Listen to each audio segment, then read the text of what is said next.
성경인 성결도 캠페인에 오신 여러분을 진심으로 환영하고 축복합니다. 우리 함께 기도하시고 주님의 말씀 앞으로 나가겠습니다. 사랑의 하나님, 참으로 감사드립니다. 이 성경 일독의 긴 여정 가운데 하나님, 이제 구약의 말씀을 마무리하고 새롭게 시작될 예수 그리스도의 탄생과 그의 이야기를 다루는 신약의 말씀을 나누게 하여 주시니 참으로 감사드립니다. 지금까지 하나님 오실 메시아를 기대하였다라면 오신 메시아 그리고 그 다시 오실 예수 그리스도를 오늘 말씀 가운데 기대하며 발견하며 나아가는 저희 모두 될 수 있도록 인도하여 주시옵소서. 새롭게 시작하는 이 한 달 속에 주님 함께하여 주실 것을 소망하며 이 모든 말씀 거룩하신 예수님의 이름으로 기도하옵나이다. 아멘. 오늘 우리 함께 읽을 말씀은 마태복음 1장부터 3장까지의 말씀입니다. 지금 기도했듯이 우리는 이제 오늘부터 신약의 말씀을 읽게 됩니다. 그리고 그 시작은 마태복음으로 시작하게 됩니다. 마태복음은 다른 복음서와 달리 그 대상이 유대인들을 대상으로 쓰여진 복음서인데 예수님이 유대인이 그토록 기다리던 메시아임을 이 마태는 우리에게 정확하게 보여주고 있습니다. 특히 오늘 우리가 읽게 될 부분은 마태복음의 서론 부분으로서 예수님께서 왕으로서의 본격적으로 사역을 시작하시기 전까지의 그 탄생과 사역의 준비 과정에 대해서 기록을 하고 있습니다. 그 가운데 마태가 자신의 복음서를 시작하면서 가장 먼저 족보에 관한 기사를 다루고 있는 이유는 유대인들에게 있어서 이 족보의 이야기가 너무나도 중요했기 때문입니다. 다시 말해서 그들이 기다리는 메시아는 반드시 아브라함의 자손이어야 했고 동시에 다윗의 자손이어야 했는데 그것을 증명하는 것이 바로 오늘 족보의 이야기다라는 것입니다. 이어지는 2장에서는 동방박사들의 아기 예수 경배와 또한 예수 그리스도의 아기 예수의 애굽피신 그리고 헤롯의 베들레헴 유아 학살 사건과 나사렛 귀향이라는 여러 가지 주제를 다루고 있고 3장에서는 30세가 된 청년이 된 예수 그리스도가 본격적으로 공생의 사역을 시작하시기 전에 세례 요한에게 세례를 받으신 내용에 대해서 기록하고 있습니다.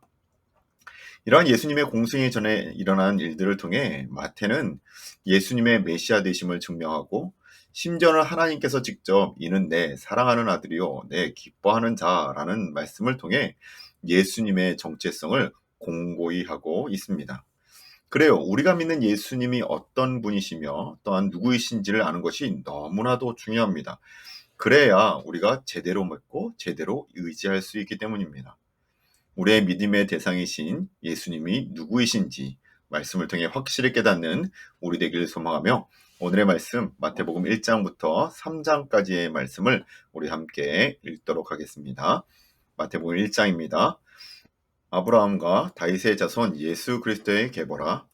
아브라함이 이삭을 낳고 이삭은 야곱을 낳고 야곱은 유다와 그의 형제들을 낳고 유다는 다말에게서 베레스와 세라를 낳고 베레스는 헤스론을 낳고 헤스론은 람을 낳고 람은 아미나답을 낳고 아미나답은 나손을 낳고 나손은 살몬을 낳고 살몬은 라합에게서 보아스를 낳고 보아스는 루색에서 오벳을 낳고 오벳은 이새를 낳고 이새는 다윗왕을 낳았느니라. 다윗은 우리아의 아내에게서 솔로몬을 낳고 솔로몬은 르호보암을 낳고 르호보암은 아비야를 낳고 아비야는 아사를 낳고 아사는 여호사밧을 낳고 여호사밧은 요람을 낳고 요람은 우시야를 낳고 우시야는 요담을 낳고 요담은 아하스를 낳고 아하스는 히스기야를 낳고 히스기야는 므낫세를 낳고 므낫세는 아몬을 낳고 아몬은 요시야를 낳고 바벨론으로 사로잡혀 갈 때에 요시야는 여고냐와 그의 형제들을 낳으니라. 바벨론으로 사로잡혀간 후에 여고냐는 스알디엘을 낳고 스알디엘은 스룹바벨을 낳고 스룹바벨은 아비웃을 낳고 아비웃은 엘리야김을 낳고 엘리야김은 아소르를 낳고 아소르는 사독을 낳고 사독은 아킴을 낳고 아킴은 엘리웃을 낳고 엘리웃은 엘르아살을 낳고 엘르아살은 mat단을 낳고 mat단은 야곱을 낳고 야곱은 마리아의 남편 요셉을 낳았으니 마리아에게서 그리스도라 칭하는 예수가 나시니라. 그런즉 모든 대수가 아브라함으로부터 다윗까지 14대요. 다윗부터 바벨론으로 사로잡혀 갈 때까지가 14대요. 바벨론으로 사로잡혀간 후부터 그리스도까지 14대더라. 예수 그리스도의 나심은 이러하니라. 그의 어머니 마리아가 요셉과 약혼하고 동거하기 전에 성령으로 잉태된 것이 나타났더니 그의 남편 요셉은 의로운 사람이라 그를 드러내지 아니하고 가만히 끊고자 하여 이 일을 생각할 때 주의 사자가 현몽하여 이르되 다윗의 자손 요셉아 내 아내 마리아 데려오기를 무서워하지 말라. 그에게 잉태된 자는 성령으로 된 것이니라. 아들을 낳으리니 이름을 예수라 하라. 이는 그가 자기 백성을 그들의 죄에서 구원할 자이심이라 하니라. 이 모든 일이 된 것은 주께서 선지자로 하신 말씀을 이루려 하심이니 이르시되 보라 처녀가 잉태하여 아들을 낳을 것이요 그의 이름은 임마누엘이라 하리라 하셨으니 이른을 번역한즉 하나님이 우리와 함께 계시다 함이라. 요셉이 잠에서 깨어 일어나 주의 사자의 분부대로 행하여 그의 아내를 데려왔으나 아들을 낳기까지 동참하지 아니하더니 나음의 이름을 예수라 하니라. 아멘. 2장 말씀입니다. 헤롯 왕 때에 예수께서 유다 베들레헴에서 나심에 동방으로부터 박사들이 예루살렘에 이르러 말하되 유대인의 왕으로 나신 이가 어디 계시냐 우리가 동방에서 그의 별을 보고 그에게 경배하러 왔노라 하니 헤롯 왕과 온 예루살렘이 듣고 소동한지라. 왕이 모든 대제사장과 백성의 서기관들을 모아 그리스도가 어디서 나겠느냐 물으니 이르되 유다 베들레헴이오니 이는 선지자로 이렇게 기록된 바 또 유대 땅 베들레헴아 너는 유대 고을 중에 가장 작지 아니하도다. 내게서 한 다스리는 자가 나와서 내 백성 이스라엘의 목자가 되리라 하였음이니이다. 이에 헤롯이 가만히 박사들을 불러 별이 나타난 때를 자세히 묻고 베들레헴으로 보내며 이르되 가서 아기에 대하여 자세히 알아보고 찾거든 내게 구하여 나도 가서 그에게 경배하게 하라. 박사들이 왕의 말을 듣고 갈새 동방에서 보던 그 별이 문득 앞서 인도하여 가다가 아기 있는 곳에 머물러 서 있는지라. 그들이 별을 보고 매우 크게 기뻐하더라. 집에 들어가 아기와 그의 어머니 마리아가 함께 있는 것을 보고 엎드려 아기께 경배하고 보배압을 열어 황금과 유황과 몰약을 예물로 드리니라. 그들은 꿈에 헤롯에게로 돌아가지 말라 지시하심을 받아 다른 길로 고국에 돌아가니라. 그들이 떠난 후에 주의 사자가 요셉에게 현몽하여 이르되 헤롯이 아기를 찾아 죽이려 하니 일어나 아기와 그의 어머니를 데리고 애굽으로 피하여 내게 이르기까지 거기 있으라 하시니 요셉이 일어나서 밤에 아기와 그의 어머니를 데리고 애굽으로 떠나가 헤롯이 죽기까지 거기 있었으니 이는 주께서 선지자를 통하여 말씀하신 바 애굽으로부터 내 아들을 불렀다 함을 이루려 하심이라. 이에 헤롯이 박사들에게 속은 줄 알고 심히 노하여 사람을 보내어 베들레헴과 그 모든 지경 안에 있는 산의 아이를 박사들에게 자세히 알아본 그때를 기준하여 2살부터 그 아래로 다 죽이니 이에 선지자 예레미야를 통하여 말씀하신 바 라마에서 슬퍼하며 크게 통곡하는 소리가 들리니 라헬이 그 자식을 위하여 애곡하는 것이라. 그가 자식이 없으므로 위로받기를 거절하였도다 함이 이루어졌느니라. 헤롯이 죽은 후에 주의 사자가 애굽에서 요셉에게 현몽하여 이르되 일어나 아기와 그의 어머니를 데리고 이스라엘 땅으로 가라. 아기의 목숨을 찾던 자들이 죽었느니라 하시니 요셉이 일어나 아기와 그의 어머니를 데리고 이스라엘 땅으로 들어가니라. 그러나 아켈라오가 그의 아버지 헤롯을 이어 유대의 임금됨을 듣고 거기로 가기를 무서워하더니 꿈에 지시하심을 받아 갈릴리 지방으로 떠나가 나사렛이란 동네에 가서 사니 이는 선지자로 하신 말씀에 나사렛 사람이라 칭하리라 하심을 이루려 함이러라. 아멘. 3장 말씀입니다. 그때 세례 요한이 이르러 유대 광야에서 전파하여 말하되 회개하라 천국이 가까이 왔느니라 하였으니 그는 선지자 이사야를 통하여 말씀하신 자라 일렀으되 광야에 외치는 자의 소리가 있어 이르되 너희는 주의 길을 준비하라 그가 오실 길을 곧게 하라 하였느니라. 이 요한은 낙타털 옷을 입고 허리에 가죽띠를 띠고 음식은 메뚜기와 속청이었더라.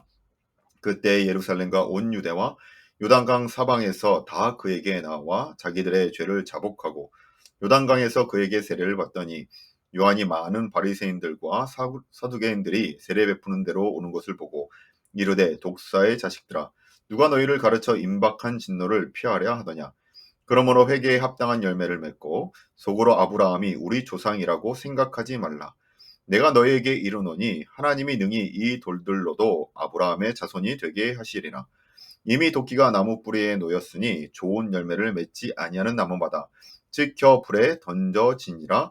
나는 너희로 회개하게 하기 위하여 물로 세례를 베풀거니와 내 뒤에 오시는 이는 나보다 능력이 많으시니 나는 그의 신을 들기도 감당하지 못하겠노라. 그는 성령과 불로 너희에게 세례를 베푸실 것이요 손에 키를 들고 자기의 타작마당을 정하게 하사 알곡은 모아 곳간에 들이고 죽정이는 꺼지지 않는 불에 태우시리라. 이때에 예수께서 갈릴리로부터 요단강에 이르러 요한에게 세례를 받으려 하시니 요한이 말려 이르되 내가 당신에게서 세례를 받아야 할 터인데 당신이 내게로 오시나이까. 예수께서 대답하여 이르시되 이제 허락하라. 우리가 이와 같이 하여 모든 의를 이루는 것이 합당하니라 하시니 이에 요단이 허락하는지라. 예수께서 세례를 받으시고 곧 물에서 올라오실새 하늘이 열리고 하나님의 성령이 비둘기같이 내려 자기 위에 임하심을 보시더니 하늘로부터 소리가 있어 말씀하시되 이는 내 사랑하는 아들이요 내 기뻐하는 자라 하시니라. 아멘. 이것이 하나님의 말씀입니다. 우리는 이제 마태복음의 말씀을 통해서 예수님의 발걸음을 쫓게 됩니다. 예수님이 어떠한 길을 걸어가셨는지, 예수님께서 우리에게 무슨 일을 하실지 우리는 기대하며 예수님의 발걸음을 쫓습니다. 그래요. 우리의 마음 가운데 기대감이 생기지 않습니까? 그 주님이 오늘도 우리와 함께 하시며 그 길을 함께 걷고 계시다라는 사실을 통해 우리는 이 마지막 때를 다시 한번 주님과 함께 걸어갑니다. 오늘 우리에게 하실 그 일들을 기대하며 우리 예수 그리스도를 온전히 쫓을 수 있는 저와 여러분이 되시길 주님의 이름으로 축원합니다. 함께 기도합니다. 사랑의 하나님, 참으로 감사드립니다. 아기 예수가 우리에게 오셔서 또한 우리의 삶을 변화시키시고 우리의 삶뿐만이 아니라 우리의 인생 전체를요, 영원한 생명을 우리에게 주시니 참으로 감사를 드립니다. 그 어린 아기 예수에서부터 그 십자가를 지시는 그 청년 예수께까지 오늘 우리가 다시 한번 우리의 마음에 그 주님을 모시고 단순히 인간 예수가 아닌 하나님의 아들, 신적 존재인 예수 그리스도를 우리의 마음에 품고 오늘도 주님과 함께 아름다운 동행의 역사, 주님의 발걸음을 쫓아가는 인생들 될 수 있도록 인도하여 주시옵소서. 주님이 어떤 분이신지를 바로 알아갈 수 있는 저희 모두 되게 하여 주실 것을 소망하며 이 모든 말씀 걸어가신 예수님의 이름으로 기도하옵나이다. 아멘. 감사합니다.